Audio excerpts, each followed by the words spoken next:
Hi Jeff, I'm recording this video like we talked about, and in front of me I have a Libra spectrophotometer. This one's a Libra S70. It's a little bit different than an S50, but it's the closest thing that I could get on short notice. So allow me just to show you. This is where you hook everything up. It's got the power switch, and you'll notice the USB-A end of the cable plugged in over here. This is the configuration that you're going to need to use, and I'm just going to power on.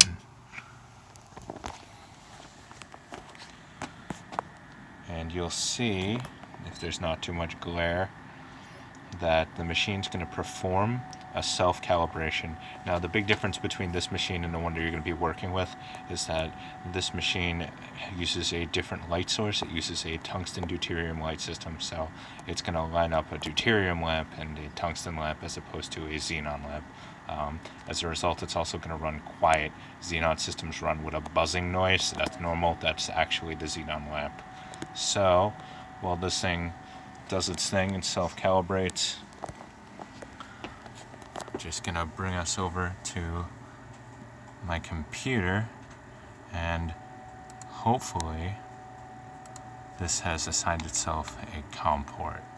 So you'll see I'm gonna go to Device Manager, just minimize stuff we don't need, and under Ports,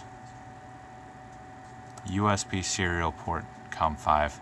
So I know that this is my test instrument basically because I opened this earlier and I saw that LPT1 and COM1 were already taken, so this is the only new thing, and it should pop up as being USB serial port and then whatever COM number it is. So I can get rid of this now, and if I go back, you can see this is the user interface screen of the Libra S70. So this machine is ready to go. It passed its own internal calibration. If it failed, it wouldn't have got to this point. It would display an error message. So with that being said, let me just start off by opening up BioTerminal, changing this in. The COM port that your S50 assigns itself should pop up in the list of options here in BioTerminal. I'm going to hit connect and control, and you should see an E00 when a command is executed correctly. So let me go back here and just show you. And this is that message I was talking about. An external computer is taking control of the instrument. So coming back over here, I'm going to make this full screen because, as I said, that's going to reveal the rest of the commands to you, and I'm just going to go with diagcal. And this is going to take a couple minutes. Another difference between the S70 and the S50 is going to be the value for the line here. So for an S70, I'm looking for 486.0 plus or minus 0.1. What you're going to be looking for is the number that we were talking about earlier for a xenon system, which is 484.5 plus or minus 0.2 for the xenon line. So you'll see here, it's just going to take a bunch of readings, go down, it'll show you some dark values, it'll tell you okay, find its wavelengths, and in a moment here we should be able to see what the line is. So it's this right here that you're going to be interested in. Again, for this particular unit, I'm interested in getting it at 486.0 or as close as possible, within at least 485.9 to 486.1. With the xenon unit, this number will say xenon line, and it's 484.5 plus or minus 0.2 nanometers that you'll be looking for.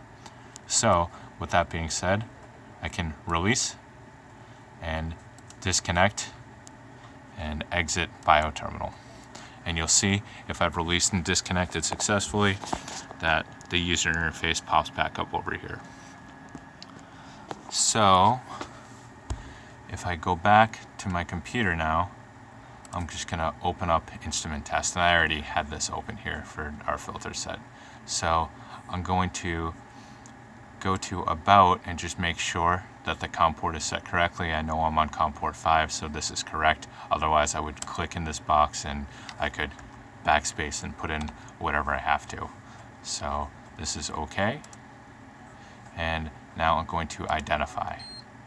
You hear that beep in the background, and that is in fact the Libra machine being taken over by the external computer again, which is good. That's what we want. And now if I press start, it'll begin. And essentially, it's just gonna call out what it wants you to do. When it asks for air, that means you don't put any filter in it. And my big thing is just to check inside. So sample chamber is here, and the Libra S50 only has one visible sample chamber, so the S70 is a dual beam unit. The S50 is a split beam, so you'll only see this one up front. There'll be all this nonsense covering up over here. So your only choice is going to be to insert your samples right into here and just follow what the test says. Also, just of note, I would give it a good 5 seconds between when you close this lid and when you press the test button, just to make sure that all of the noise from the ambient light that's getting to the detectors over here isn't going to come through and interfere with your readings. All right, hope this video helps.